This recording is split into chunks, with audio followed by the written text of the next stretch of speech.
Hello everyone, my name is Ryan Cam and welcome back to the AFI project. Today we're going to be taking a look at a movie with a lot of relevance to certain events in the news. It's To Kill a Mockingbird. This was released in 1962. It was based on the legendary book of the same name and one of my personal favorite books, written by Harper Lee. And, well, I'm sure you know full well the story of To Kill a Mockingbird. It's about a lawyer named Atticus Finch, played in the movie by Gregory Peck, who is asked to defend a black man named Tom Robinson, who is alleged of raping a young woman named Mayella Ewell.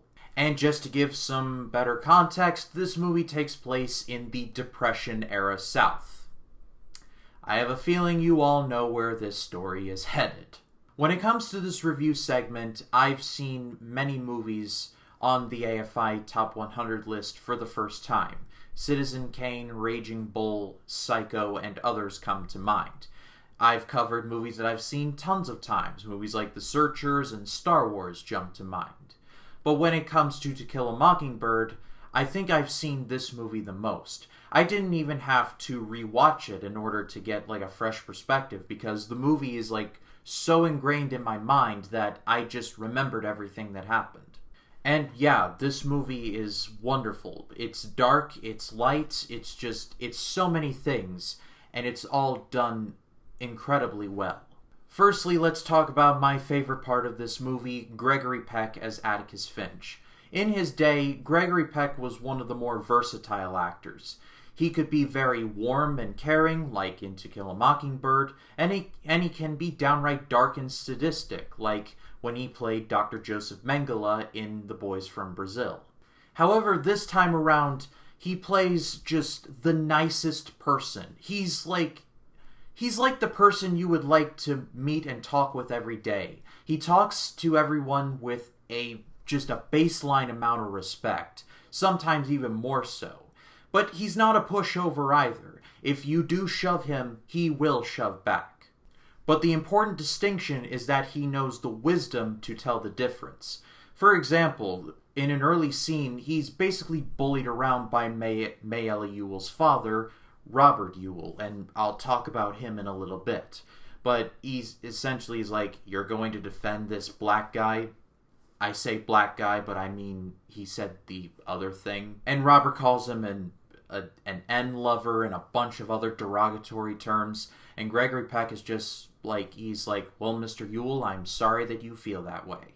It's like, we should all aspire to be like Gregory Peck in this movie. The relationship with his children and just the general people around him, this is it's just one of the all-time great performances, in my opinion.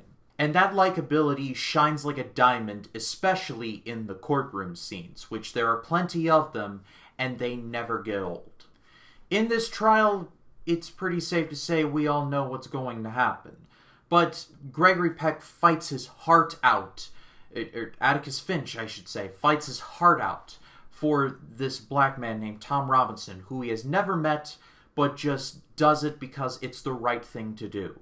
I know this is going to be just a backwards-ass trial when Atticus takes up this cup and he's like, now Tom, I want you to catch this cup in your right hand. Throws the cup to Tom, Tom catches it and throws it back. And then Atticus is like, now Tom, I want you to catch this cup in your left hand. And Tom is like, I can't. And Atticus is like, well, why can't you? And Tom is like, I caught my left hand in the cotton gin when I was 12. All the muscles were tore out. And every time I'm like, okay, so Mayella Ewell was raped by a black man with one hand. One hand. Why they didn't throw out the case there is just mind-boggling. And kind of similar to how it normally is, in the book there are more implied darker themes, including themes of, this between the Ewells. I'm just going to leave it at that because it's beyond my pay grade. I will just say, just one final note because I don't want to dwell on it. this gentleman named Robert E. Lee Ewell is one of the all-time bastards of film. Like, he's just an execrable human being.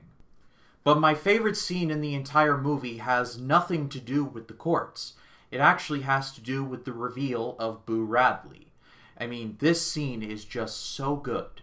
The scene goes something like this. Atticus Finch's kids, Jem and Scout, who are both excellent in the movie, kudos to those actors, they're walking home from this Halloween play. This is after the trial is over. And the kids are attacked by a drunk Robert E. Lee Ewell. Like I said, he is a bastard. And the two kids are saved by Boo Radley. Now, Boo Radley is the legend in this town. He is said to have murdered his parents with a pair of scissors and basically lives like Michael Myers, like living under his home, eating rats, and just looking like the Hunchback of Notre Dame. But when we actually see Boo Radley, he actually looks like a pretty normal guy. In the movie, he's played by a very young-looking Robert Duvall. Like, good lord, like, I was surprised at how young he looked, especially when considering this movie and Apocalypse Now, which I watched kind of in a sort of double feature. I watched them close together, but seeing him as just this very quiet guy in To Kill a Mockingbird and seeing him as Captain Kilgore in Apocalypse Now is like night and day. But the scene ends when Atticus looks at him and he's like, I have a feeling, Scout, that you know him. And no dialogue is said, but it's implied that yes, they know each other. And then Atticus caps off the scene with, I would like for you to meet Mr. Arthur Radley, because his real name is Arthur. He doesn't call him Boo. The motto throughout the movie has been this: you don't know what a man has gone through until you step into his shoes and walk around in them. Atticus says it, and I think I butchered it, but I apologize. That's the main narrative of the movie. And by treating Arthur Radley like a normal human being, it shows that you don't know what someone's going through until you step into their shoes and walk around with them. Guys, this movie is genius. I could talk about To Kill a Mockingbird for days, but I think I'll save that for another time. Just know that To Kill a Mockingbird is just wonderful, and in my research I found it's one of the more faithful adaptations from book to movie, so A++ for that. But that is all for me, guys. Thank you so much as always for watching, and well, we're going to be talking about some more dark movies as we go from race relations to the corruption of American politics, because next up we're going to be talking about Frank Capra's Mr. Smith Goes to Washington. But if you like this video, please be sure to leave a like, comment your thoughts in the comments down below, and if you like this video and you want to see more like them, hit the subscribe button and click the bell to allow notifications. That way when a new video drops, you'll be the first to know. My name is Ryan Cam. I'll see you in the next one.